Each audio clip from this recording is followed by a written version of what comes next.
16 নাম 32 অক্ষরের ভিতরে গরু ঢুকে গেছে, তার ভিতরে বাচ্চা ঢুকে গেছে, তার ভিতরে কত কিছু ঢুকে গেছে। তাই ইনি নামকারী নয়, এখন মাত্র। এই জন্য এনাদের কৃপায় হবে না। যারা জপমালা ধরলেও নাম করেন, করে ধরলেও নাম করেন, না ধরলেও নাম করেন, জেগেও হরিনাম করেন, আবার ঘুমিয়েও হরিনাম করেন, এরকম জনকে নামকারী বলা হয়েছে। নামের স্বরূপকে ধরে ফেলেছেন। নামের স্বরূপ হচ্ছে কৃষ্ণ, তাই তার নামে নিষ্ঠা এসেছে। যেই নাম সেই কৃষ্ণ। এই যে জ্ঞান, এই যে অবগত হওয়া, এই মহিমাটা যার ভেতরে এসে গেছে, তার হরিনামে নিষ্ঠা এসেছে। কারণ তিনি শ্রদ্ধার সহিত হরিনাম নিচ্ছেন আর গ্রহণ করছেন। কেন না, নামই যে কৃষ্ণ, এই তত্ত্বটা জানলে নামে শ্রদ্ধা জাগে। তাই এটা অনেক অনেক সময়ের সাপেক্ষ, অনেক কৃপা সাপেক্ষ, কর্ম করার লাগে। যাদের কৃপা হলে আমি নামের স্বরূপ বুঝতে পারবো, আমার নামে নিষ্ঠা হবে, সেই নামকারীর প্রসন্নতা কর্ম করতে হবে। যেখানে মহাপ্রভু দুটো জিনিসের কথা বলেছেন না, এক বৈষ্ণব সেবা আর নাম সংকীর্তন, এই দুই করো শীঘ্র পাবে গোবিন্দ চরণ। তাহলে নামকারীকে নামের কৃপা পেতে গেলে দুটো জায়গায় পৌঁছাতে হবে। নাম আগে না বৈষ্ণব সেবা আগে? কি বলেন, নাম আগে না দুটো জিনিস বলেছেন না? তাহলে আগে কোনটা হবে, বৈষ্ণব সেবা না নাম? না না, ভুল হচ্ছে। দুটোর কোনো একটা বাদ দিয়ে একটা না, দুটোই চলবে, কিন্তু প্রাধান্য কোনটা? প্রাধান্য হচ্ছে বৈষ্ণব সেবা। তা আপনারা যেটা জানেন যে বৈষ্ণব সেবা মানে কি, একদিন নিমন্ত্রণ করলাম, তা বাস উনি যেগুলো ভালোবাসেন ভগবানকে ভোগ লাগিয়ে ওনাকে প্রসাদ দিলাম।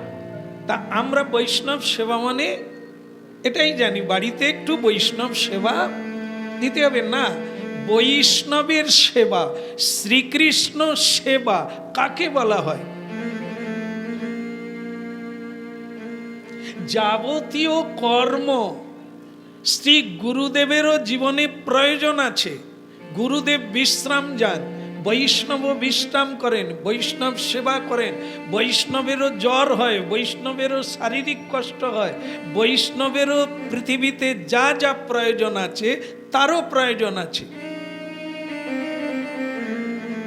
কি করে বৈষ্ণব সেবা দেবে? বৈষ্ণবকে সাহায্য করা।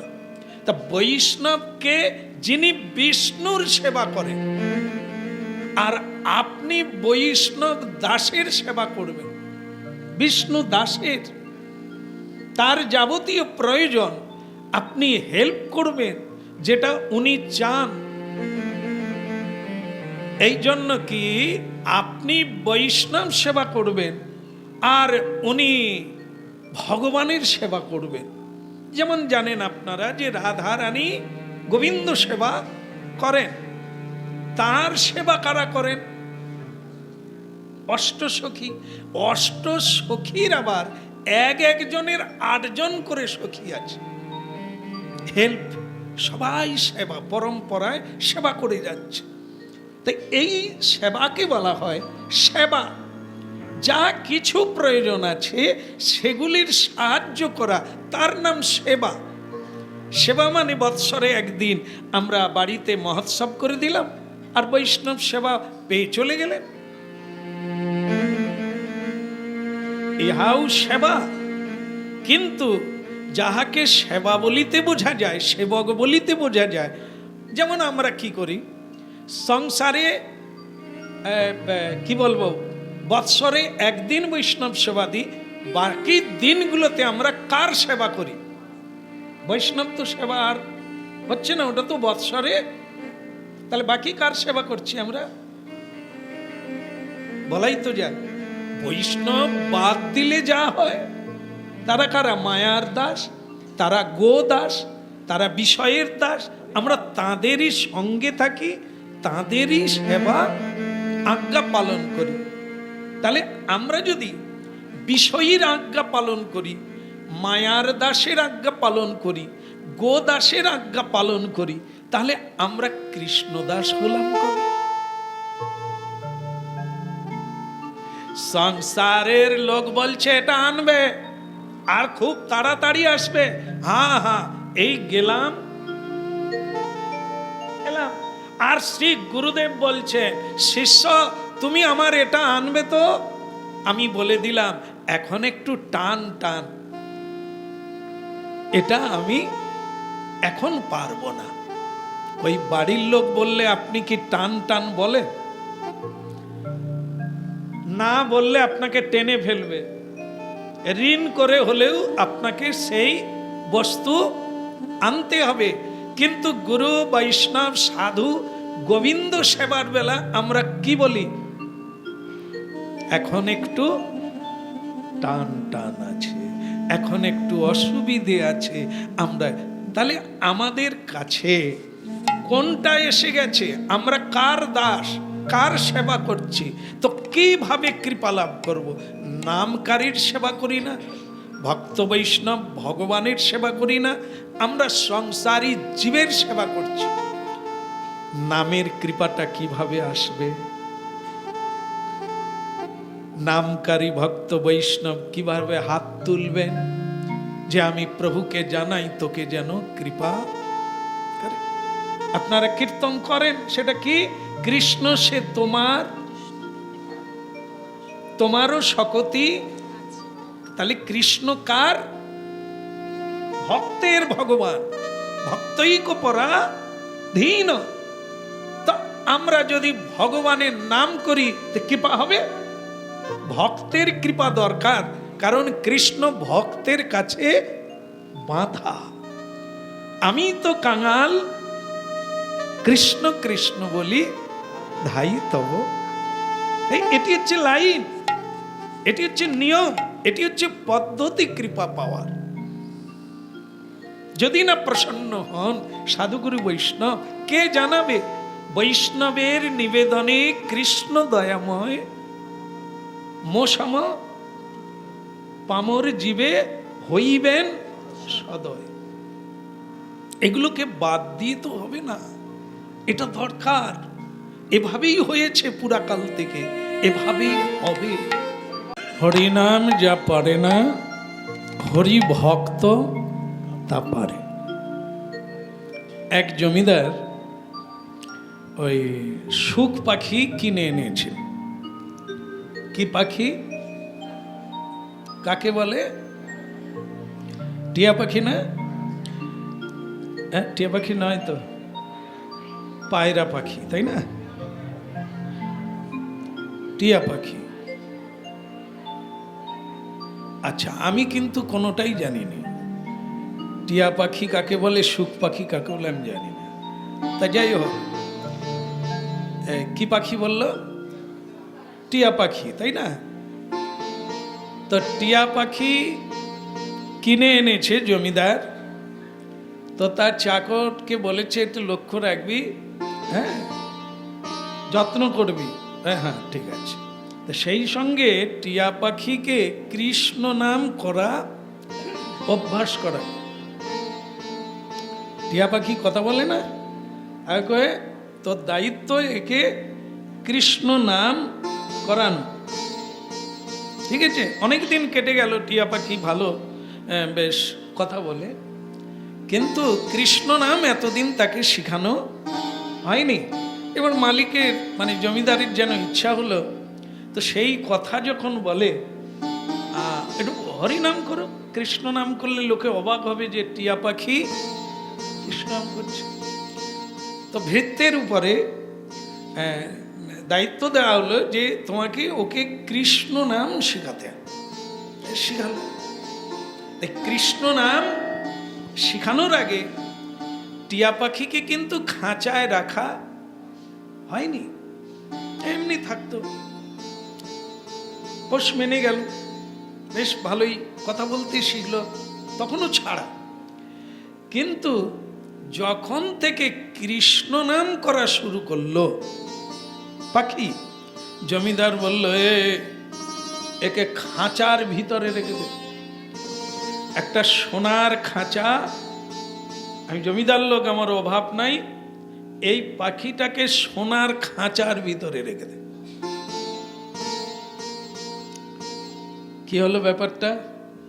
কৃষ্ণ নাম যখন করছিল না তখন মুক্ত ছিল, কিন্তু যখন সে কৃষ্ণ নাম করা শুরু করলো কি হলো? পায়ে বেড়ি পড়ে গেল, শিকল, আবার সোনার খাঁচায় বন্দী হয়ে গেল। তো এইভাবে পাখির দিন কাটে, কৃষ্ণ নাম করে, দানা পানি দেয়। একদিন এক সাধু ওই বাড়িতে, জমিদার বাড়িতে মানে ভিক্ষা চাইতে এলেন। হরি বল।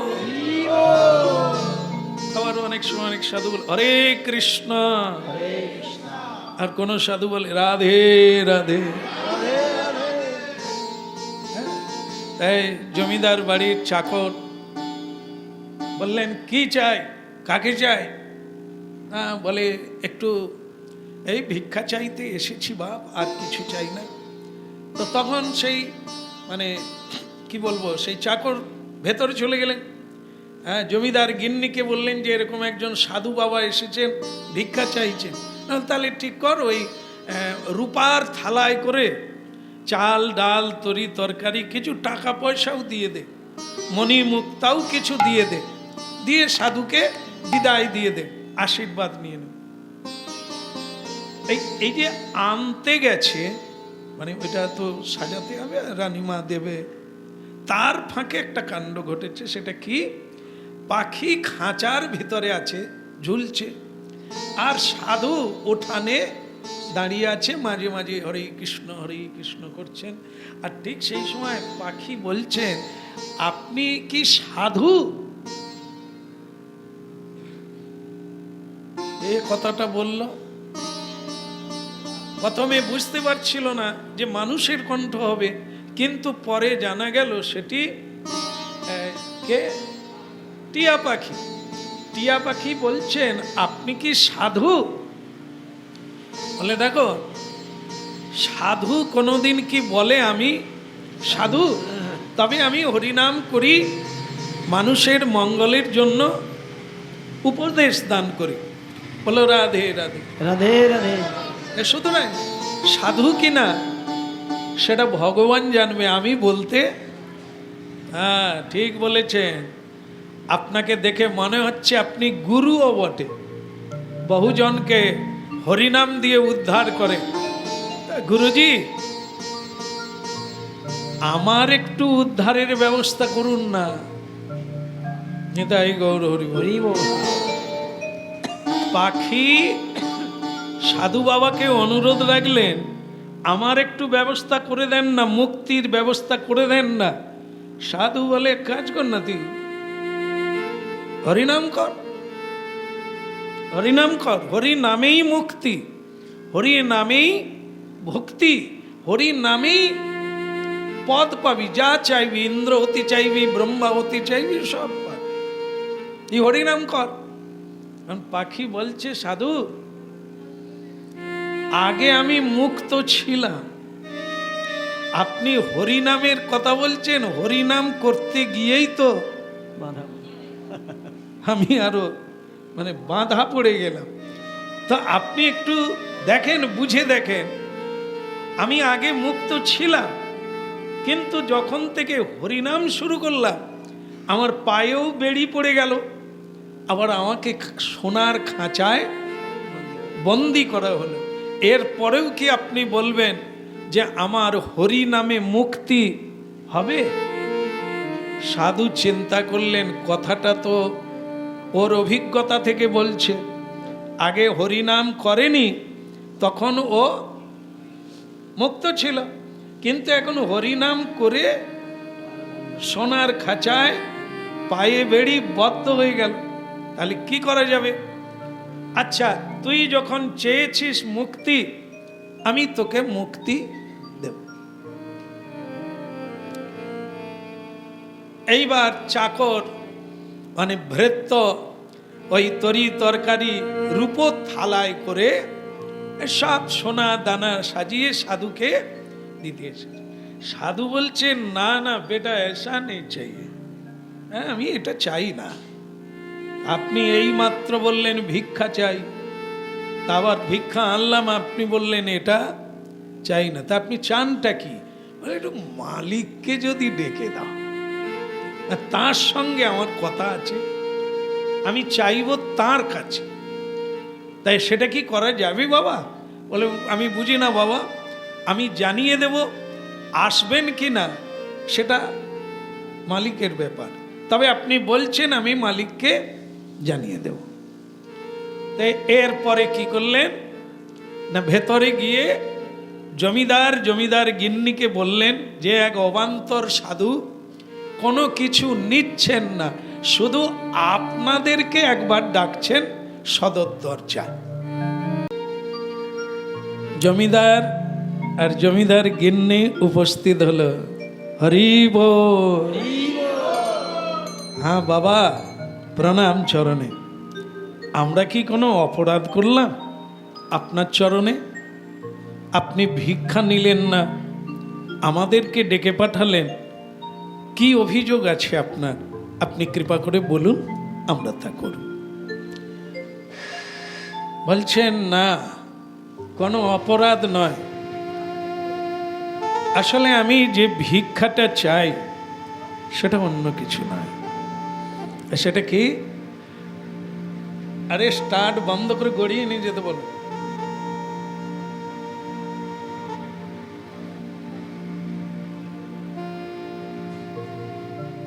বলো রাধে রাধে রাধে রাধে।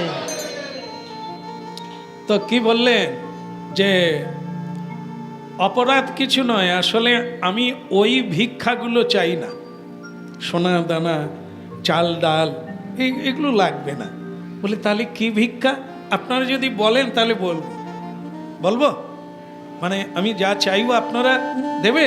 বলে, দেখেন আমরা যতদূর জানি অন্য মানুষ আলাদা, কিন্তু মানুষ আতীত, যিনি মানুষের অতীত, যিনি ভজন করে ভগবানের প্রিয়জন হয়েছেন, তার যেটা চাইবেন যদি দিই তাহলে আমাদেরই মঙ্গল হবে, আর যদি না দিই তাহলে অমঙ্গল হবে। আপনি বলুন যা চান। বলে, আমি অন্য কিছু না, এই যে খাঁচায় যে পাখিটা আছে, আপনি যদি একে ছেড়ে দেন, মুক্ত করে দেন, এটাই হবে আমার ভিক্ষা। জমিদারের মাথায় হাত। সবচাইতে যেটা আমার প্রিয়, অনেক কষ্ট করে তাকে কথা বলা শিখিয়েছি, তারপরে তাকে নাম শিখালাম, এখন সেই পাখি আমি ছেড়ে দেব? এটা সাধুর ইচ্ছা? বাবা, আপনি অন্য কিছু প্রার্থনা করুন না, আপনার ইচ্ছা পূরণ করে দিই। এটা আপনি, না বেটা তো ঠিক আছে, থাক, তোমার যখন এর প্রতি মায়া আছে তো এটা থাক, আমি বরং আসি বাবা।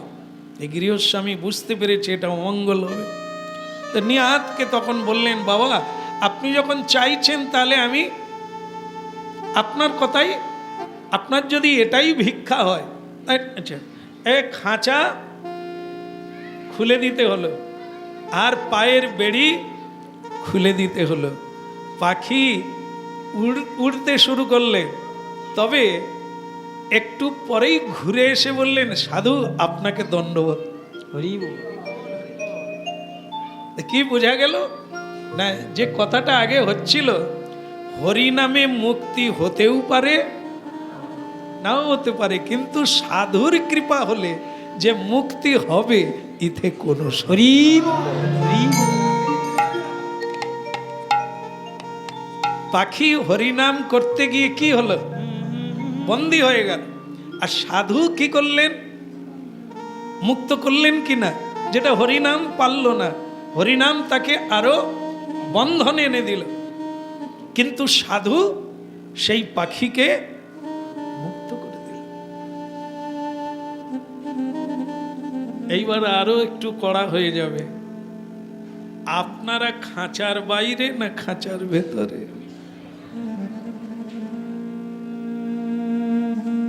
পাখি তো সাধু কৃপা করে দিলেন, আমরা কোথায়, খাঁচার ভেতরে না খাঁচার বাইরে?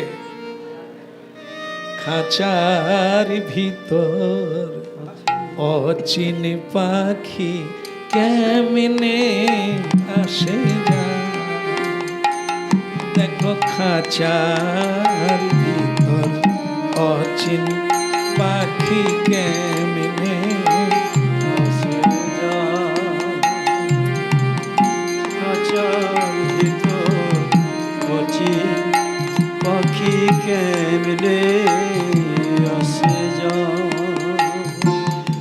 একটা বদে হাওয়া লেগে খাঁচায়, বদে হাওয়া লেগে খাঁচায় পাখি কেমনে উড়ে যায়, একটা খাঁচার ভিতর অচিন পাখি কেমনে আসে যায়। ওই না খাঁচার ভিতর অচিন পাখি কেমনে আসে যায়। এই গানের দ্বারা কি বোঝা গেল, আমরা খাঁচার বাইরে? খাঁচা কোনটা? আট কুঠুরি নয় দরজা,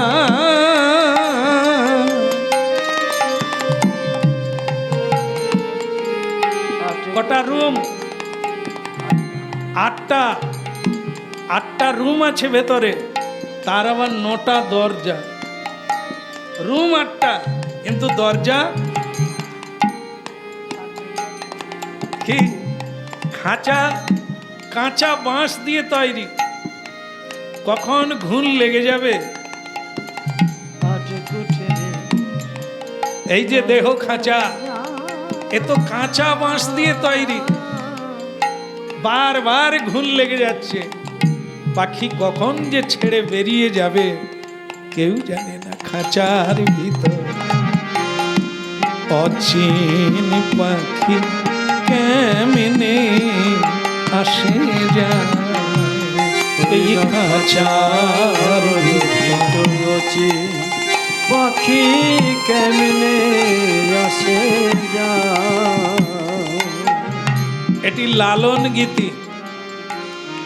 লালন নামে একজন মুসলিম মানুষ, পরবর্তীকালে তাকে না মুসলিম বলা হলো না হিন্দু বলা হলো, তাকে লালন বলা হলো। যিনি সব জাতির মানুষকে পথ দেখালেন, অনেক উপদেশ দান করে জীবের কল্যাণ করলেন। তিনি এই তত্ত্বটি বলেছেন, খাঁচার ভিতর অচিন। অচিন মানে যাকে চেনা যায় না, যায় আসে, বেরোয় আর ঢুকে, আমরা তাকে চিনতে পারি না।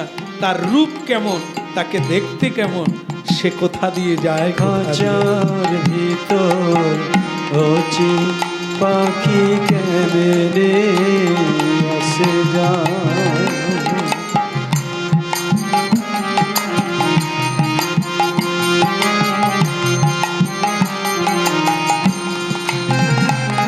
একটা বদে হাওয়া লেগে খাঁচায়, একটা বদে হাওয়া লেগে খাঁচায় পাখি কমিনে উড়ে যায়। খাঁচার ভিতর অচিন পাখি কেমনে আসে যায়। হইল খাঁচার ভিতর অচিন পাখি কেমনে আসে যায়। খাঁচার ভিতর অচিন কেমনে আসে যায়। বদ হাওয়া, এই খাঁচায় যদি বদ হাওয়া লেগে যায় পাখি উড়ে যায়, পাখি ভেঙে যায়, খাঁচা ভেঙে যায় আর পাখি উড়ে যায়। এখানে বদ হাওয়া মানে কি? অসৎসঙ্গ। অসৎসঙ্গ ফলে হাওয়া বদলে যায়। আর আমার তখন কি হয়? অহংকার এসে যায়। কারণ অহংকারে যে হরিনাম হয়, অহংকারে যে জপ ধ্যান হয়, অহংকারে যে পূজা পাঠ হয়, সেটিতে বন্ধন হয়, মুক্ত হয় না। হরিনাম করবেন, এই পাখির মতো বন্ধনে পড়ে যাবে। কেন? লাভ, পূজা, প্রতিষ্ঠা, প্রশংসা, আহা কি সুন্দর লোকটি। হ্যাঁ, যখনই বলবেন ওই কীর্তনিয়ার, ওই ভজনকারীর অহংকার আসে। সে তখন লোকের পূজা নেওয়ার জন্য বাড়ি বাড়ি যেতে থাকে।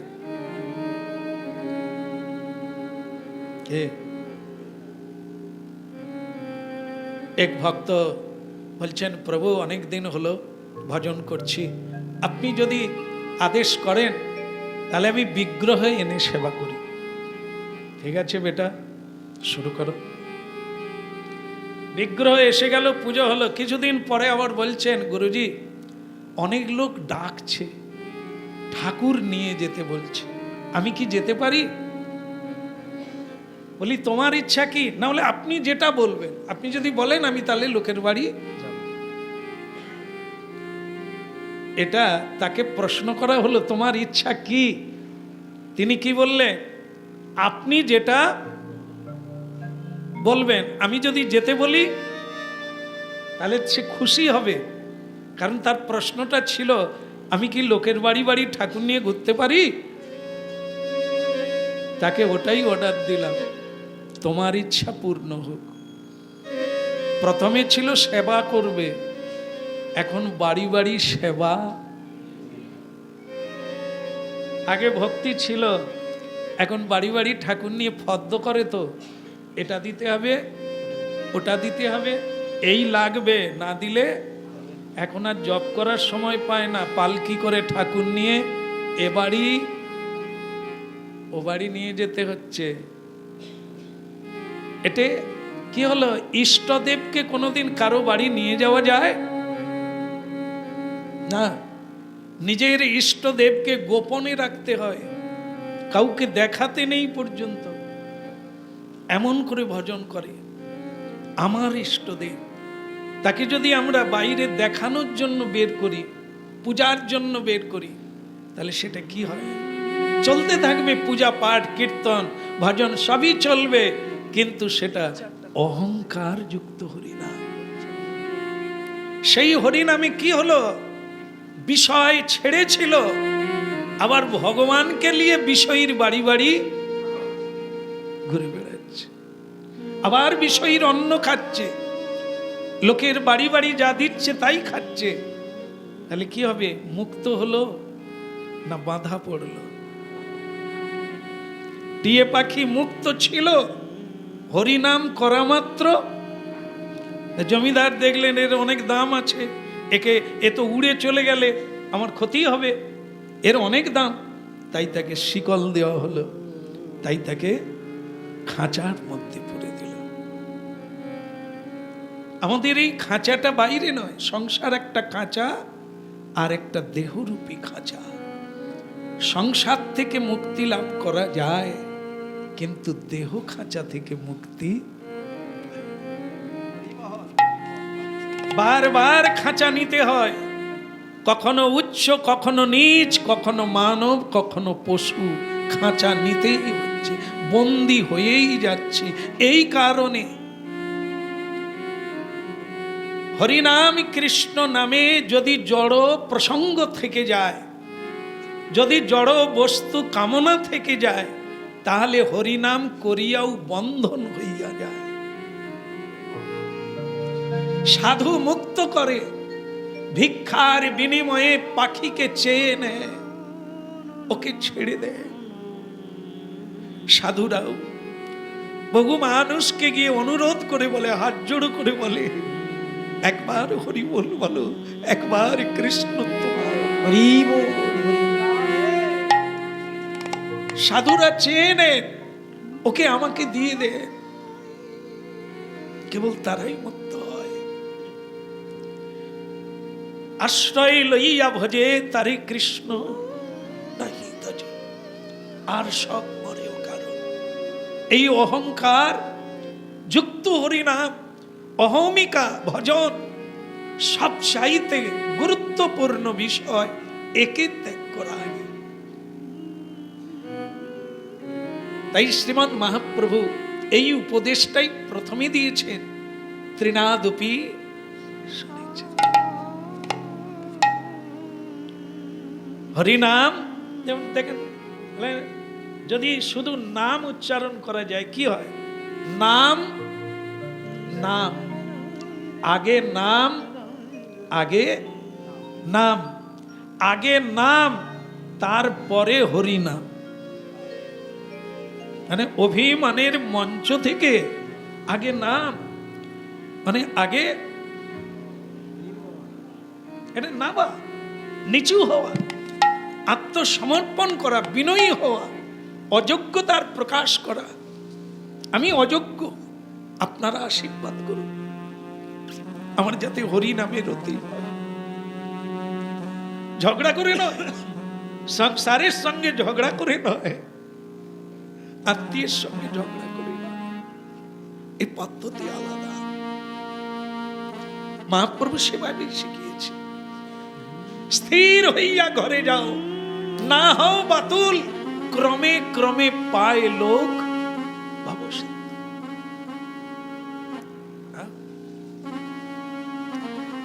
মর্কট বৈরাগ্য হইয়া না ফিরো লোক ভান্ডাইয়া। কথাগুলো বুঝতে হবে, এই কথার সঙ্গে কি যুক্তি রয়েছে, কোথায় মিল রয়েছে আমাদের জীবনে। লোক দেখানো আমি ভক্ত, যখনই তুমি বলবে তখনই তুমি পাখির মতো খাঁচায়।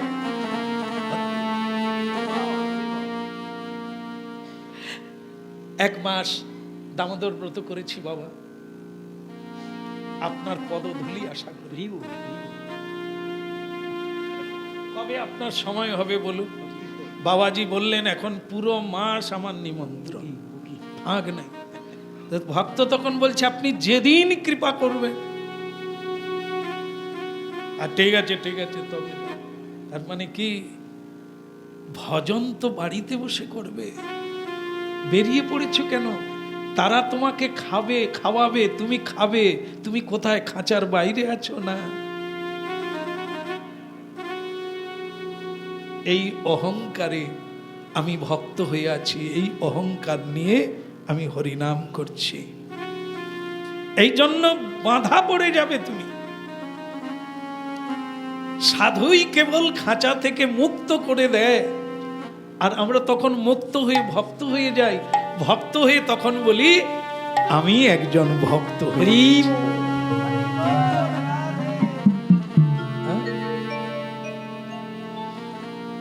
এই জন্য অহমিকা শূন্য হতে হবে, অভিমান শূন্য। নিতাই নগরে, নিতাই চাঁদ হরিনাম শিক্ষা দিয়েছে, বিনয়ের সহিত সাধুগুরু বৈষ্ণবের কৃপা লাভ করো।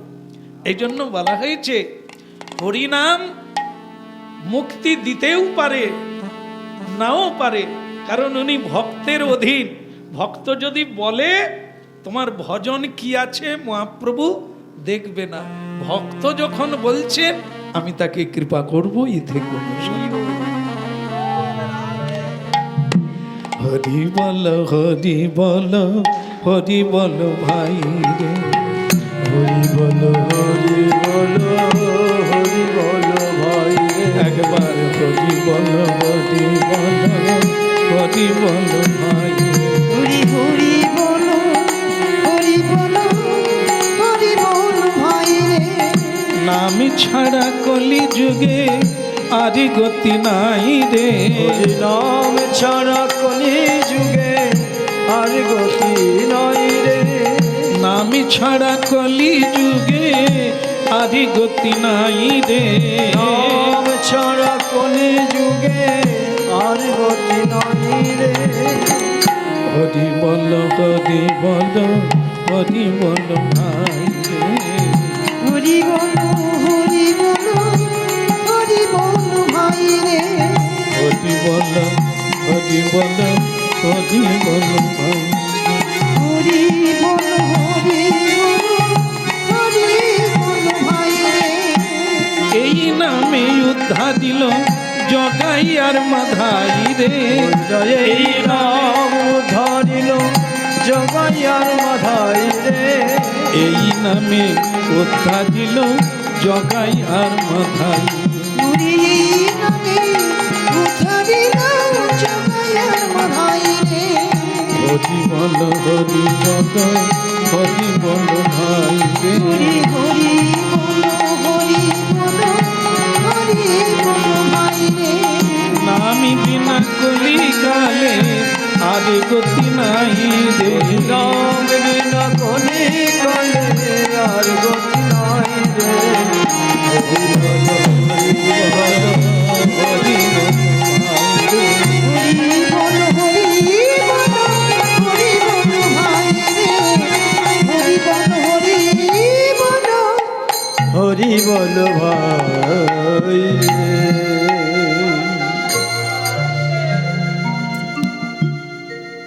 উপনিষদ থেকে একটি ভাগবত তত্ত্ব পাওয়া যায়। সেখানে বলা হয়েছে বড় আমি আর ভালো আমি।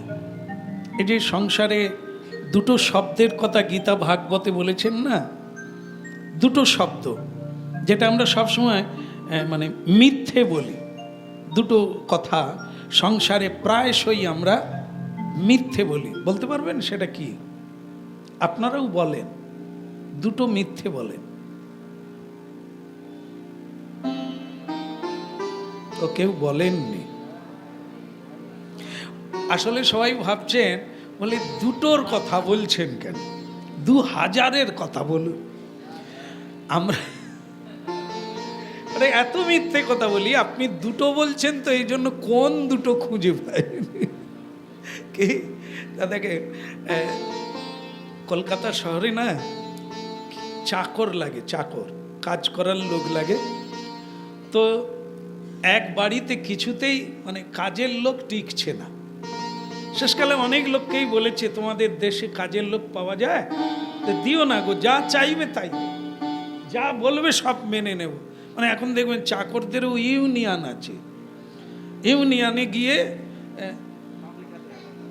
তুমি কজন লোক নিছো নাকি? ও তুমি নিজে নাম লিখিয়েছ, বাহ সুন্দর লাগলো, বলো রাধে রাধে। ইউনিয়ন আছে, সেখানে চাকর যদি লাগে তাহলে আগে এখানে একটা ফর্ম ফিল আপ করতে হবে। শনি রবিবার কাজ করিব না, লিখো। শনি রবিবার দিন সিরিয়াল দেখিব, মালিকের কোনো কথা বলা যাইবে না। আচ্ছা লিখছি, মেনে নিলেন। এরপর সপ্তাহে একদিন সিনেমা দেখিব, মালিকের খরচায় খাইব। চানা ভাজা খেতে খেতে সিনেমা দেখিব, আচ্ছা তাই। বৎসরে 2 বার জামা কাপড় দিতে হবে 6 মাস অন্তর, আচ্ছা। মায়না 10,000 করে দিতে হবে, তবু আমি 10টা বাড়িতে কাজ করব। এবার আপনি যদি বলেন আর কোনো কিটকিট করা যাবে না, কিটকিট যদি করেছেন কেটে কেটে বেরিয়ে যাব, আপনারাই কাজ করবেন। না না না না না, সব চুক্তি মেনে দিলাম। শেষ যে চাকরটি ভদ্রলোকের বাড়িতে যাবে শেষ কথা বলছেন, আমার একটা কন্ডিশন আছে। বল কি? বৎসরে আমি 2টো মিথ্যে কথা বলি, আর সেটা আমি বলবো। 2টো মিথ্যে কথা আমি বৎসরে, কবে বলবো কোনো ঠিক নাই, তবে বলবো। আপনার যদি রাজি থাকেন আমি যাব কাজে, আর না হলে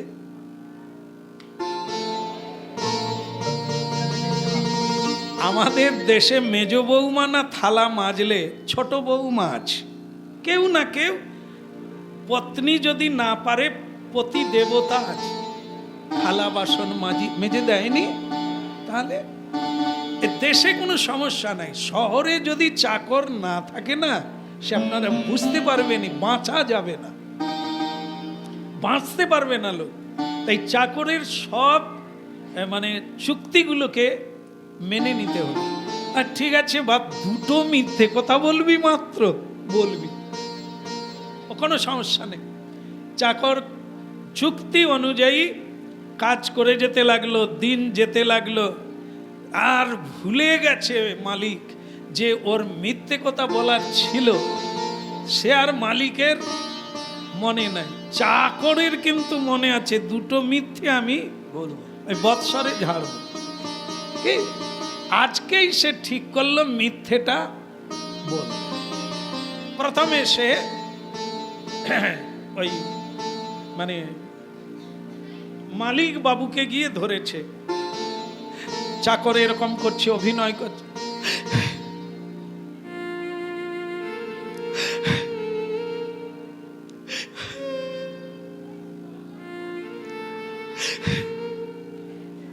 আরে রামু, কি হলো রে? কি হয়েছিল? তুই কাঁদছিস কেন? গিন্নিমা কিছু বলেছে? বাবু, আপনাকে একটা সত্যি কথা বলি। সত্যি কথা বল, কি হয়েছে? আপনি রাতের বেলা সাবধানে ঘুমাবেন।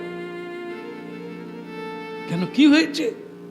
আমি গিন্নিমার মুখে একটা কথা শুনে অবাক হয়ে গেছি, আপনাকে রাতের বেলা খুন করবে।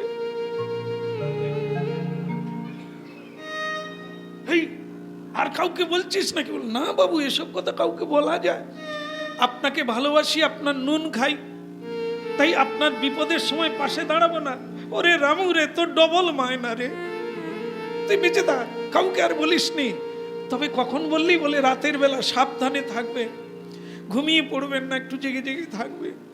গিন্নিমা ঢুকবে, ছুরি নিয়েই যাবে। মালিক বলে দিল, তুই নিশ্চিন্ত থাকবি, আজ রাতের বেলায় এক দফা হয়ে যাবে। এইবার তো মানে মালিককে বলে দিয়েছে, এবার গিন্নিমাকে একটা দিতে হবে। তো ওই রকম ফ্যাঁস ফ্যাঁস করে, রামু কি হয়েছে? গিন্নিমা গো, তোমাকেই আমি মা বলে জানি গো। আরে রামু, সে তো আমি জানি, তুই তোমাকে খুব ভালোবাসি। বলে গিন্নিমা গো, আপনার ভালোর জন্য একটা কথা। আরে কি কথা? বলে আমি যেটা কানে কানে শুনেছি সেটা হলো, কর্তামশাই আবার বিয়ে করবে। বলা মাত্র গিন্নি মায়ের তো আর অবস্থা খারাপ। তোর মালিক মানে আমাদের কর্তা আবার বিয়ে করবে? বলে কি বলবো, গিন্নি মাই এই বয়সে যদি আবার বিয়ে করে?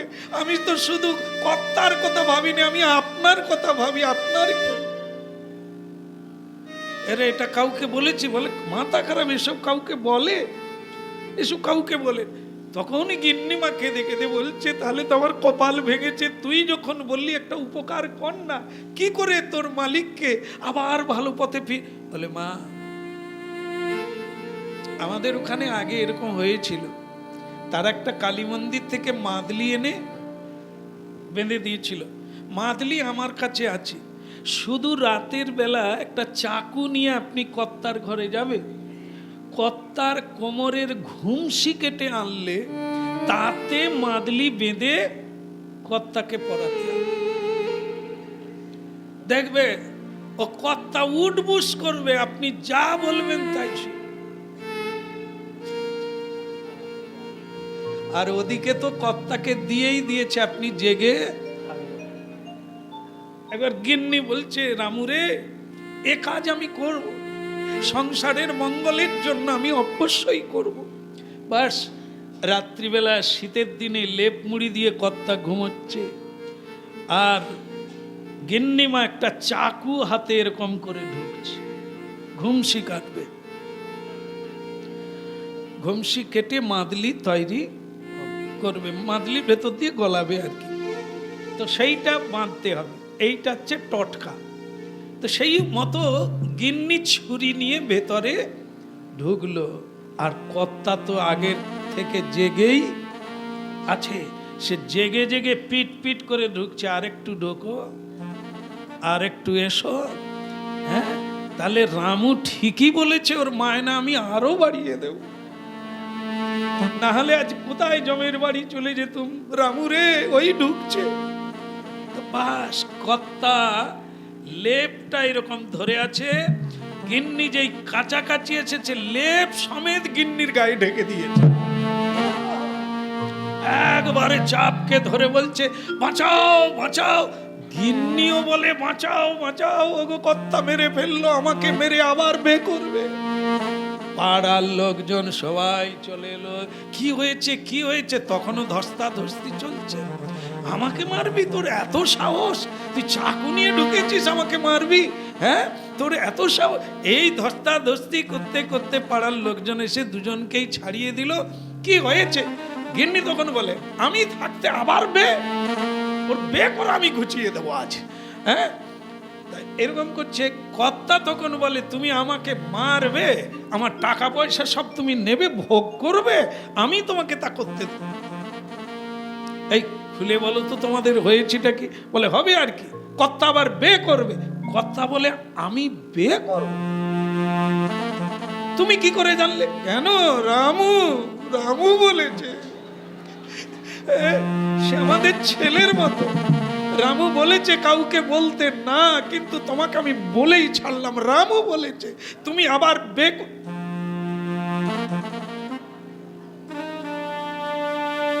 রামু বলেছে আমি বে করব, কিন্তু তুমি চাকু নিয়ে ঢুকছো কেন? তুমি চাকু নিয়ে ঢুকছো কেন? আমি বে করব করব, কিন্তু তুমি না বলবে, চাকু নিয়ে ঢুকছো কেন? বলে ওগো তোমার ঘুমসি কাটবো। ঘুমসি কাটবে কেন? মাদলি বাঁধবো তোমার, যাতে আর ব্যথা না হয়। তা তোমাকে এটা কে বলেছে? কেন? রামু বলেছে। গিন্নি তখন বলে তুমি যে লেপ গায়ে দিয়ে জেগে আছো, তোমাকে কে বলেছে আমি তোমায় মারবো? কর্তা তখন বলে সেও তো রামু বলেছে। পাড়ার লোক বলে রামু কথা রে, এ রামু সে আর নাই, সে সিঁড়ির তলায় লুকিয়ে বসে আছে। বহু লোকজন খুঁজাখুঁজির পরে তাকে পাওয়া গেল। এ রামু, তুই এই সংসারে এ গিন্নিকে বলেছিস এক কথা, কর্তাকে বলেছিস এক কথা। বলে হ্যাঁ হ্যাঁ হ্যাঁ। কেন? বলে আমার বৎসরে দুটো মিথ্যে কথা বলার ছিল। এগ্রিমেন্ট পেপারে লেখা আছে না, আমার দুটো মিথ্যে কথা বলার, তা সেটা বছর শেষ হতে যাচ্ছে, আমি ঝাড়বো না? তো কর্তা গিন্নি তখন বলছে ওরে রামু রে, তোর পায়ে গড়, তুই টাকা পয়সা নিয়ে বিদায় হ, তোকে মায়না ডবল দেব, ক্ষতি নাই, কিন্তু দুটা মিথ্যা কথা আর বলিস। এ তো বাঁচা মরার লড়াই। দুটো মিথ্যে কথা, মানুষ কত মিথ্যে কথা বলে, কোনো সমস্যা নাই, কিন্তু তোর যে দুটো মিথ্যে হজম করা বড়। রাধে রাধে। সংসারে এরকমই চলছে না?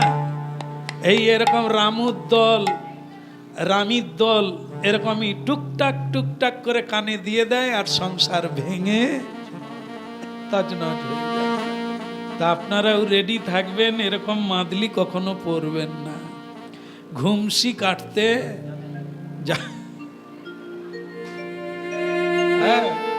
যেটা বলা হচ্ছিল যে সব মানুষেরাই আমরা দুটো মিথ্যে বলি, সেটা কি? আমি ও আমার, এ সব চাইতে বড় মিথ্যে কথা। আমি, আমি বলতে কে? এই আমার পরিচয়, আমি শ্যামসুন্দর, আমি ভাগবত বেত্তা, আমি কীর্তনিয়া, আমি পণ্ডিত, আমি নেতা, আমি মন্ত্রী। এই যে আমির পরিচয়, এটা মিথ্যা।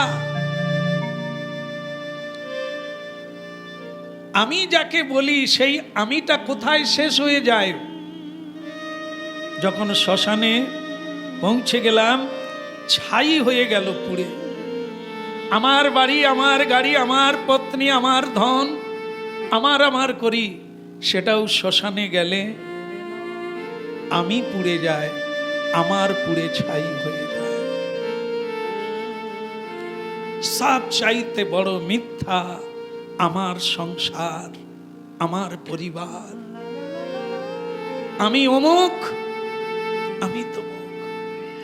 এই জন্য এই দুটো শব্দই আমাদের জীবনকে এত দুঃখ দান করে।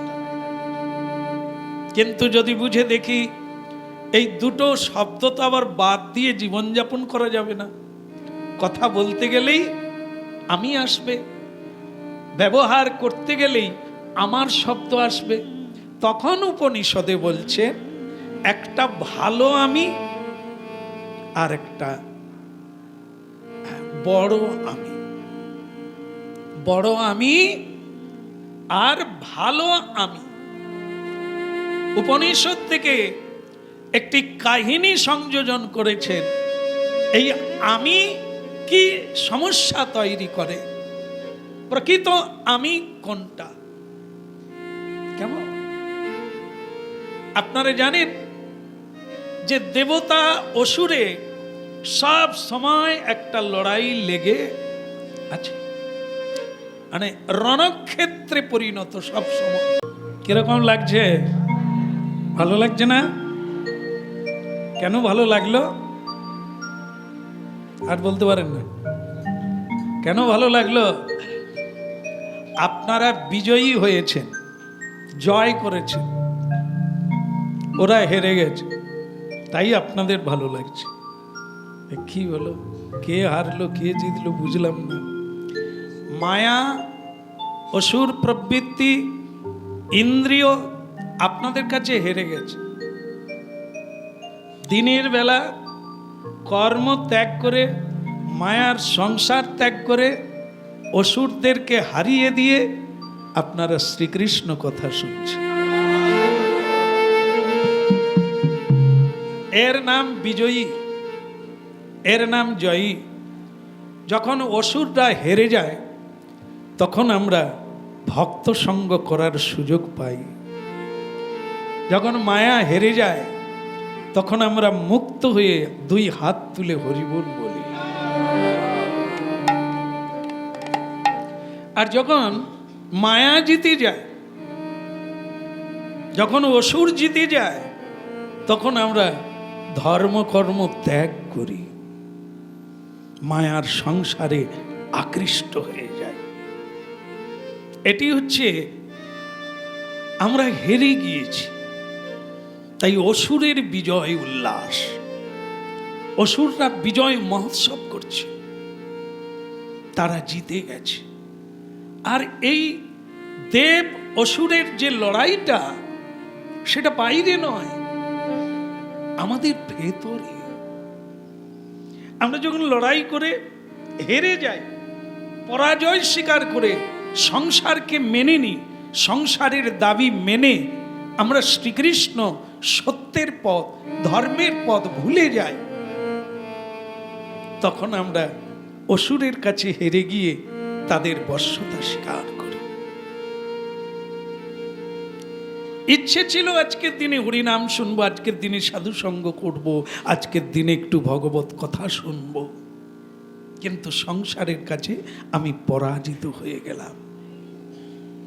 তাই আজকের দিনে আমার নমস্কার করাও হলো না, আর সাধু সঙ্গ করা হলো না, প্রসাদ পাওয়াও হলো না, আর দুই হাত তুলে হরিবোল বলাও হরিবোল।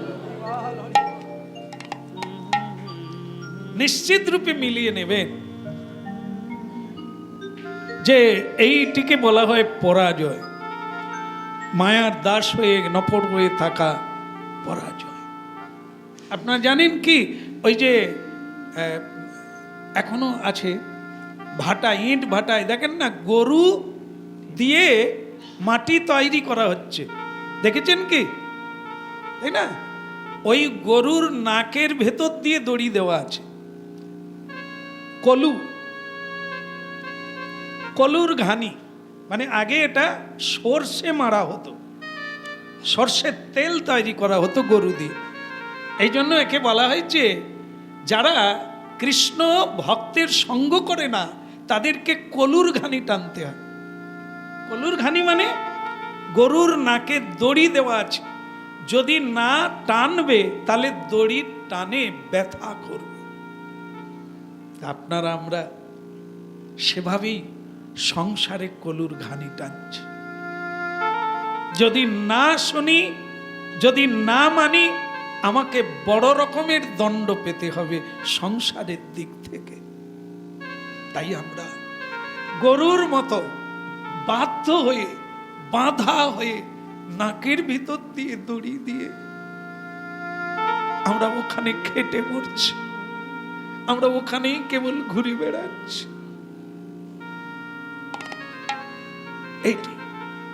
এটি হচ্ছে দেবগুণকে পরাজিত করে রজগুণ তমগুণ জিতে গেছে। আমরা হেরে গিয়ে মায়ার দাস হয়ে কলুর ঘানি টানছি। আর যারা মায়াকে পরাজিত করলো, যারা অসুর প্রবৃত্তিকে হার মানিয়ে আমি করবই, আমি এটা করবই, গোবিন্দের কৃপা পাওয়ার জন্য একাদশী ব্রত করব, সবাইকে খুশিতেও রাখবো, আর আমি গোপনে তার সেবা করে যাব, এগুলি হচ্ছে অসুরকে পরাজিত করে দেবতারা জয়। এটা প্রতিনিয়ত প্রতিক্ষণে আপনারা যদি একটু চোখ কান খোলা রাখেন, একটু যদি এই কথাগুলো মাথায় থাকে, আপনারা মিলাতে পারবেন যে আমাদের লড়াই চলছে কি না। কখনো হেরে যাই, কাঁদি, বন্ধনে পড়ি, আবার কখনো জিতে যাই। এই জন্য আজকের উপনিষদের এই কাহিনীটি কি, দেবতারা বিজয় উল্লাস করছেন, অসুরদের পরাজিত করে স্বর্গরাজ্যে বসে সবাই মজা করছেন। আজকে বিজয় উল্লাস, জয়ী হয়ে গেছে, অসুরদেরকে হারিয়ে দিয়েছে। বলো দেবরাজ ইন্দ্র কি, একটু জোর করে বলেন, আপনারাই বলেন, আমি কি নিজে নিজে বলতে পারি? বলেন, ইন্দ্রের জয়ধ্বনি দেন আরেকবার। তুমি বোধহয় চাল গম টম পাও মনে হয়, তুমি ইন্দ্রের জয় দিচ্ছ কেন? নিশ্চয়ই কিছু তোমার ফ্যাসিলিটি আছে। হ্যাঁ, দেবরাজ ইন্দ্র সিংহাসনে বসে আছে, তার হাতে সুরার পাত্র।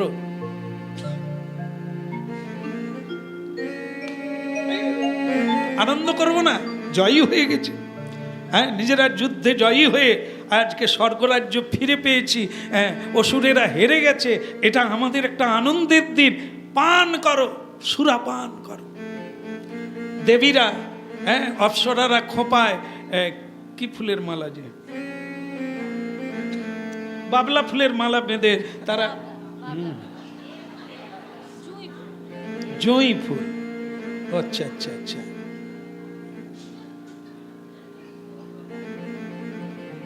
তা আসলে তোমার গাঁদা মানে বাবলা ফুল কোনোদিন বাঁধনি, কেউ বাঁধেনি। আচ্ছা ঠিক আছে, বলো রাধে রাধে। ওই জুঁই ফুল, বেল ফুল যখন যেমন সিজনের ফুল, মেয়েরা বাঁধলে কি লাগে, খারাপ লাগে না ভালো লাগে? হ্যাঁ, তার মানে কার ভালো লাগে, আপনার না আমাদের? এও আবার একটা ব্যাপার আছে, যে ফুলের মালা বাঁধে তার ভালোর জন্য, এটা তো বলা যায়। কার ভালোর জন্য ফুলের মালা বাঁধা হয়, বল, মাইকে বল।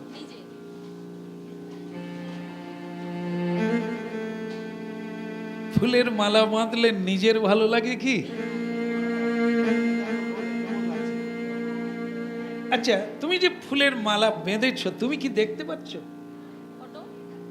ফটো যখন তুললে তখন দেখলে, তারপরে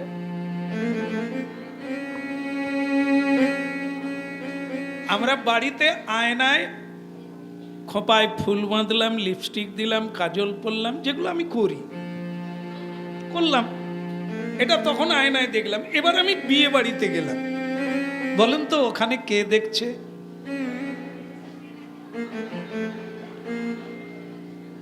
কাকে দেখানোর জন্য পড়লাম? লোকের কাছে আমার একটা রূপের প্রসাদ তুলে এটা নিয়ে কেউ দুঃখ পাবেন না যে কাল থেকে আর না হয় লিপস্টিক না, আরো বাড়িয়ে দেন, কোনো সমস্যা নেই। আমি শুধু কথা প্রসঙ্গে বললাম, কাউকে উপদেশ করছি না যে আপনি পড়বেন না, সাজবেন না। না, নিশ্চয়ই সাজবেন, কিন্তু আমার প্রসঙ্গটাকে তোলার জন্য আমি বললাম। বাকিটা ঠিক আছে, আপনারা যেমন করছেন তেমন করবেন। বলো কেন জানেন তো? এক মা হরিকথা শুনে তার গায়ে লেগে গেছে যে সাজার কথা উনি পছন্দ করেননি। পরের একাদশীতে তিনি এসেছেন, আমি তাকে চিনতে পারিনি। যখন অফিসে গেছে আমার একবার মনে হচ্ছে ইনি তিনি, আবার মনে হচ্ছে না বোধহয় অন্য কেউ। তার শেষকালে বললেন, প্রভু ভালো আছেন? তখন চিনতে পারলাম ইনি তিনি। বললাম, আপনার কি অসুখ টসুখ করেছে নাকি? না, অসুখ করতে যাবে কেন? তা আপনি হঠাৎ অসুখের কথা বলছেন কেন? আপনাকে কিরকম লাগছে, যেন কি অসুখ টসুখ থেকে উঠেছে? না, আপনার কীর্তন শুনেই এই অবস্থা। আপনি সাজা পছন্দ করেন না, তাই আজ কোনো কিছু আমি করিনি, তাই আপনি আমাকে চিনতে। রাধে। তাহলে কেন মা সাজতে যাও কেন? অরিজিনালি থাকো না, ভগবানও চিনতে পারবে, আর নাহলে ভগবানও তোমায় চিনতে পারবে। সাধু চিনতে পারবে না তো অরিজিনালি থাকো না। ভালো সাজ তো ভগবান দিয়েছে, এমন সাজ সেজো না যে তুমি যা নয় তা হয়ে যাবে। সাজতে তো বলেছেন, আমরাও কি কম সাজি? আমরা ছেলেরা করি না? আরে বেশিরভাগ লোকের চুল পাকছে না, জানেন তো আপনারা? গোদরেজ মেয়েকে যেটা তুলে ধরতে চাইছে যে আমার বয়স এখনো হয়নি। ছেলে মেয়ের বিয়ে হয়ে গেছে, তাদের ছেলে মেয়ে হয়ে গেছে, কিন্তু তবু আমার বলো। এই জন্য আমি কীর্তন গাই, এই বয়সেও কীর্তন গাইছি। এদেরকে সামলাতে হয়, এদেরকে লোকে জিজ্ঞাসা করে ওনার কি বিয়ে হয়েছে? দুটো জিনিস সব সময়, মানে তিনটে জিনিস সব সময় প্রশ্ন এখনো চলছে কীর্তন জীবন থেকে। ওনার বয়স কত, এটা একটা। ওনার কি বিয়ে হয়েছে, ওনার লেখাপড়া কত। আচ্ছা, যদিও কেউ মনে করেছে বিয়ে করেছে, তাহলে ওনার ছেলে মেয়ে কতজন, এ প্রশ্ন আজও চলছে। লোকে মানে চ্যালেঞ্জ করছে, চ্যালেঞ্জ করে ঝগড়াঝাঁটি করে বা ফোন লাগিয়েছে। আপনি বলুন তো বিয়ে করেছেন? আমি এর কোনো উত্তর আজ পর্যন্ত এই তিনটে উত্তর দিই না। লেখাপড়া কত আজও বলি না, আমার বয়স কত আমি সবাইকেই বলি আন্দাজ করে না, আর ছেলে মেয়ে কত এখনো আমি গুনে হিসেব করি না। কি রাধে রাধে গোবিন্দ গোবিন্দ,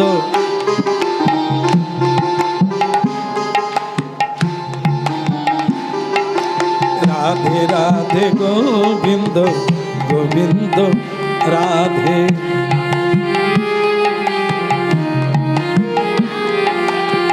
গোবিন্দ রাধে গোপাল রাধে, গোবিন্দ রাধে গোপাল রাধে, গোবিন্দ রাধে গোপাল রাধে, গোবিন্দ রাধে গোপাল রাধে, রাধে রাধে গোবিন্দ গোবিন্দ রাধে, রাধে রাধে গোবিন্দ গোবিন্দ রাধে, রাধে রাধে গোবিন্দ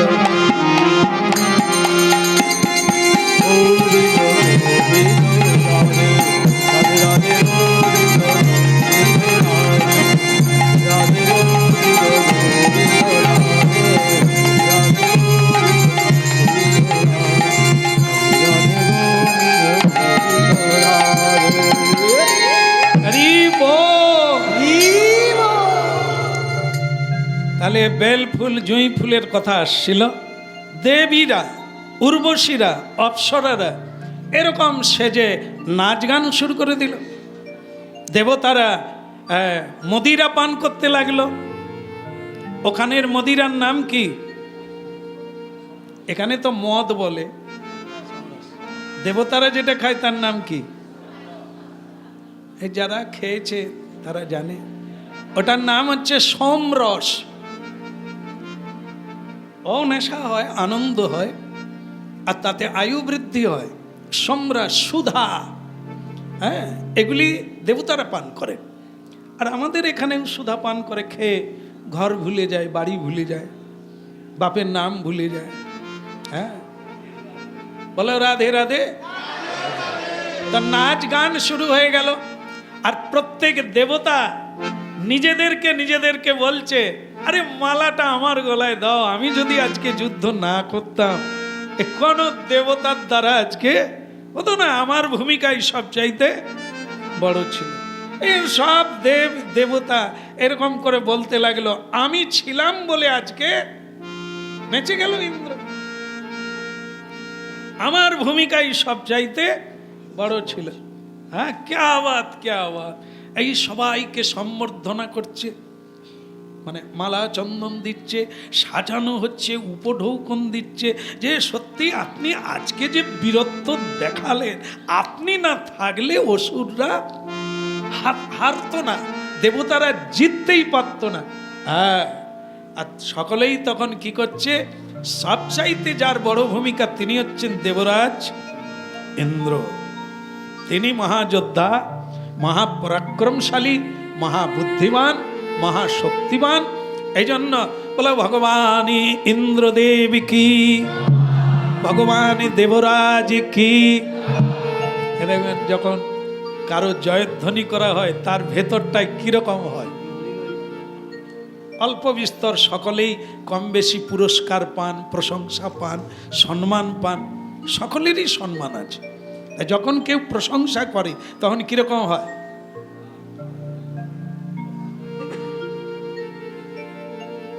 মৌখিক বলে এত বলবেন না, এটা বলবেন না, আমি এত বড় না, কিন্তু ভেতরে ভেতরে বলছে আরো বলো, আরো বলো, এরকমই বলো। কি দেবরাজ ইন্দ্র সেরকম আরো সুরাপান করছে, আরো নাচ গান করো। ভগবান দেখলো এরা কারারে, স্বয়ং ভগবান।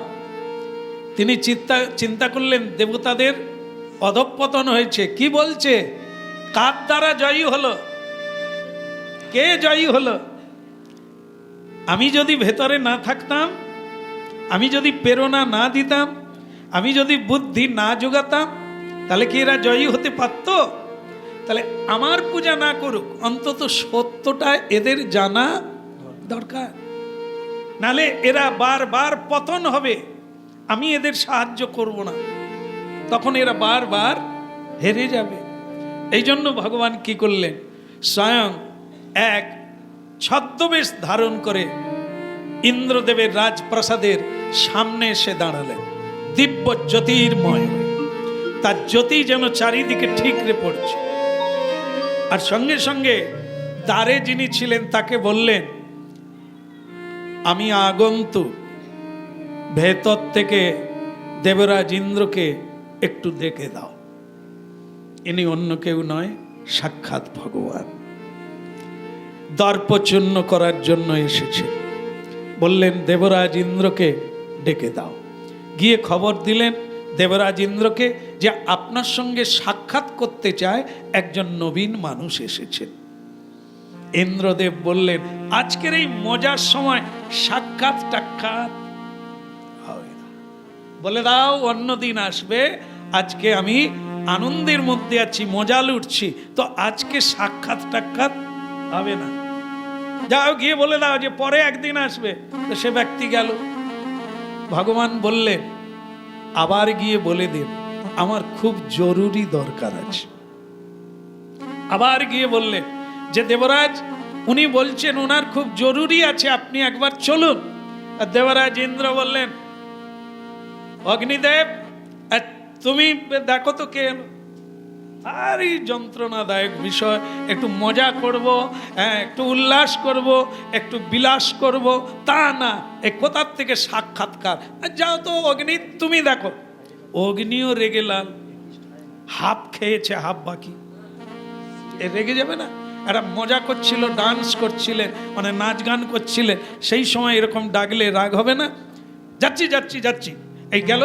তোরা কুচি করছে, এমন ঝাড় দেব না, পরে আসতে বাধ্য হবে। কে রে, আজকে কি না এলে হতো না? এবার জরুরি দরকার পড়ে। ভগবান বলছেন আমি কে, তা পরে বলবো। তুমি কে? গম্ভীর সুরে বলছেন তুমি কে? আমাকে তুমি চেনো না? সারা পৃথিবী পুড়িয়ে একবারে সমুদ্রের জলে ছাই ফেলে দেবো, কেউ থাকবে না, কিছু থাকবে না। আমি এমন সাংঘাতিক শক্তিধর, সর্বসংহার, সবকে পুড়িয়ে দিতে পারি। পৃথিবীতে এমন কোনো বস্তু নাই যা আমি পুড়াতে পারি না। আমার নাম অগ্নিদেব। স্বয়ং ভগবান ব্রহ্মদেব বললেন আপনার নাম তো আমি আগে শুনিনি, আগে আপনাকে দেখিনি, তা আপনি একটু কি করতে পারেন বলুন তো? বলে আমি সব পুড়িয়ে ছাই করে দিতে পারি।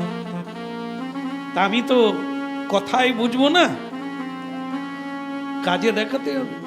তা আমি এক গাছা শুকনো ঘাস দিচ্ছি, আপনি একটু পুড়িয়ে প্রমাণ করে দেন যে আপনি সবকিছু পুড়িয়ে দিতে পারেন।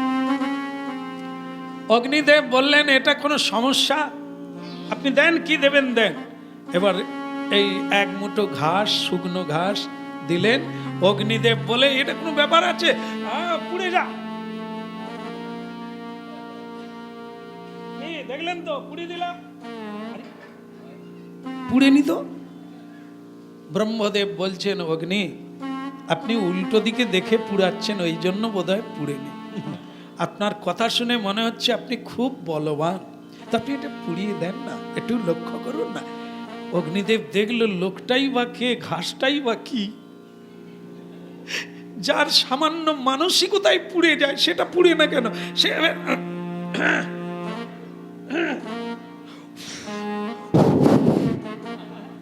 সে ঘাস নড়েও না, আর তাতে একটু তাপও লাগে না, যেমন ঘাস তেমন। সে তখন বলছে আমার বোধহয় দেশলাই ঘরে থেকে গেছে, আমি আনন্দে ছিলাম তো ছুটে চলে এসেছি, তাই পারি না, আমি আসি, পরে দেখা করব। চলে গেল। গিয়ে ওদিকে সুরাপান করতে করতে দেবরাজ ইন্দ্র বলছে তা কে এসেছে গো, পরিচয়টা কি? বলে তার পরিচয় নিতে আমার পরিচয় হারিয়ে গেছে। কিরকম? বলে সে যে কে আমি তা জানি না, কিন্তু আমাকে এক গাছা ঘাস দিল, যা আমি সব পৃথিবী পুড়িয়ে দিই, কিন্তু এক গাছা ঘাস পুড়াতে। দেবরাজ ইন্দ্র বলে তোমার বোধহয় পানীয় বেশি খাওয়া হয়ে গেছে, তাই ভালো করে ফু দিতে পারোনি। আর বায়ুদেব কি হলো, নাকে কি হলো? সর্দি সেরে যাবে, একটু যাও তো দেখো তো কে এসেছে। বায়ুদেব বলে অগ্নি পারে না, কে এমন লোক হেমশাই, সে একবারে তোলপাড় করে দু চারটা গাছ টাছ ভেঙে দিয়ে যাচ্ছে। গিয়ে বলে তুমি কে? ব্রহ্মদেব বলছে আমি কে তা তুমি জানতে পারবে, কিন্তু তোমার পরিচয়টা তো আমি জানতে পারলাম। বলে গাছ পড়ে যাচ্ছে, ভেঙে যাচ্ছে, বুঝতে পারোনি? আমার নাম পবনদেব। বলে তা তুমি কি করতে পারো? বলে আমি সব ঘর বাড়ি গাছপালা এক জায়গায় উপড়ে আমি সমুদ্রে ভাসিয়ে দিতে পারি, এত শক্তি প্রলয়ন করি। কি হ্যাঁ কি না? আপনারাও তো বলতে পারবেন হ্যাঁ কি না। আয়লা, লায়লা, হুদ হুদ, ফণি, এগুলোই ভয় করেনি? এ তো আপনারাও সাক্ষী দেবেন যে আমি কি করতে পারি। তা ব্রহ্মদেব বলে আমি তো আপনাকে চিনি না, তা আপনি এক গাছা ঘাস দিচ্ছি, তাকে উড়িয়ে সমুদ্রে ফেলে দেন। বলি এটা তো চুটকির কাজ, এটা আমার কোনো শক্তি লাগবে না। কি করলো, চুটকি মেরে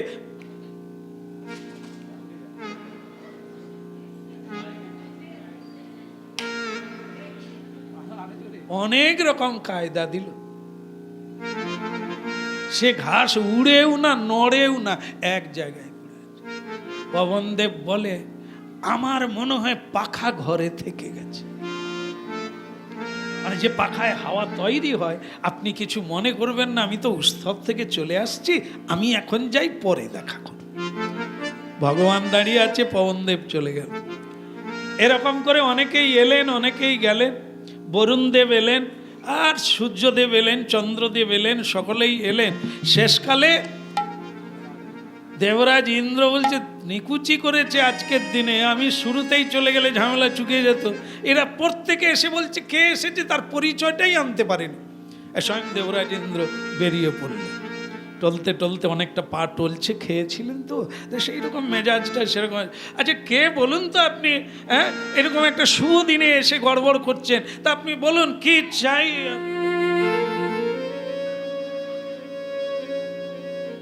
আরে মশাই কি হলো, আপনি টর্চ জ্বাললেন কেন? এটা টর্চ নয়, তার জ্যোতি। স্বয়ং ভগবান ব্রহ্মদেব অন্তর্ধান হয়ে গেলেন। সেখানে এলেন উমা দেবী। উমা দেবী মানে মা দুর্গা। মা দুর্গা দেবী দশভুজা দাঁড়িয়ে আছেন সেই জ্যোতির ভেতরে। ইন্দ্রদেব বলছেন, মা আপনি? হ্যাঁ রে হতভাগা, আসতেই হলো।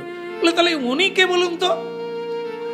যিনি একটু আগে ছিলেন, এর জন্যই তো আশা। উনি চলে গেছেন। তা উনিটা কে?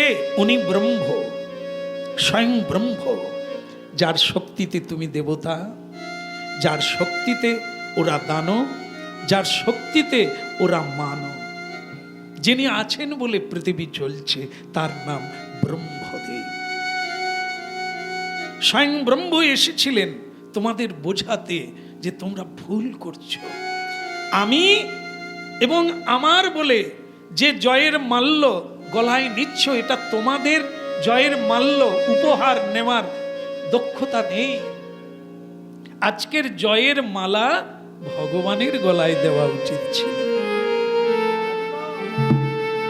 তার দ্বারাই তোমরা বাহুবলে বিজয়ী হয়েছ, তার বুদ্ধিতেই তোমরা বুদ্ধিমান হয়েছ, তার শক্তিতেই তোমরা শক্তিমান হয়েছ। তাকে পুজো করলে না, তাকে উপহার দিলে না, তার কাছে প্রণাম করলে না, তার কাছে বিজয়ের মাল্য দিয়ে দিলে না, নিজেরাই পরে নিলে। এর জন্য তোমরা কেঁদে গড়াবে যখন তিনি শক্তিটা সর্বাঙ্গকরণে কেড়ে নেবে। তাই ভক্তমণ্ডলী মায়েরা ঝরঝর করে আমাদের দেবরাজ ইন্দ্র কাঁদতে লাগলেন। মায়ের চরণে পড়ে বললেন, মা ভুল হয়ে গেছে, আমরা অহংকারে মত্ত হয়ে গিয়েছি। যার কৃপাতে আমরা দেবতার আসন ফিরে পেয়েছি, যার কৃপাতে পৃথিবীতে মানব পুজো করে আমাদের, সেই ভগবান, সেই জগদীশ্বর, সেই কর্তার কর্তা, তাকে ভুলে যাওয়ার জন্য যে অপরাধ করেছি, আপনি আমাদের ক্ষমা করে দিন। তখন বললেন, আমি বলো, আমি যুদ্ধ করেছি, কিন্তু সেটা বড় আমি বলো না, বড় আমি হচ্ছে অহংকার, আর ভালো আমি হচ্ছে আমি কৃষ্ণের দাস। আমি বলো, কিন্তু বলো আমি তার দাস, কারণ তার ইচ্ছাতেই জগৎ চলছে, আমার ইচ্ছাতে নয়। তাই তাকে বড় করে রাখতে হয়। তাকে আমি বললে তুমি তার দাস বলো, আমি কৃষ্ণের দাস। আর আমার জায়গায় বলো, হে কৃষ্ণ, জগৎও তোমার, বৈভব তোমার, শক্তিও তোমার, পরিশেষে আমিও বলে। তাহলে আমারটা কি করে বাদ দিতে হবে? বল না, বলো কি? এ সংসার কার? চিৎকার করে বলো, কার? শ্রীকৃষ্ণের। জমি জায়গা কার? শ্রীকৃষ্ণের। বলুন জোর করে। আর বাচ্চা কার? ছেলে মেয়ে কার? ব্যাংকে টাকা পয়সা কার? ব্যাংকের টাকা পয়সা গোবিন্দের। আচ্ছা, এ মন্দিরটা কার? আগে গোবিন্দের। মন্দিরের ভেতরে যিনি দাঁড়িয়ে আছেন তিনি কার? সেটা আমার। হরি বল। বোঝা গেল তত্ত্ব, সবটাই তার। যদি আমারটা ছাড়তে না পারো তাহলে গোবিন্দের কাছে কি বলো, গোবিন্দ তুমি হৃদয় গৌর প্রেমানন্দে। তাই ছিল আজকের বিষয়। আমিত্বের অহংকার দূর করাই হচ্ছে সাধনার মূল বিষয়। আমিত্বের অহংকারে পাখি যেমন খাঁচায় বন্দী হলো, আমরাও তেমনি এই অহংকারেই বন্দী হয়ে আছি। এই অহংকার শূন্য করার একটাই উপায় কলিকালে, সেটা হচ্ছে শরণা।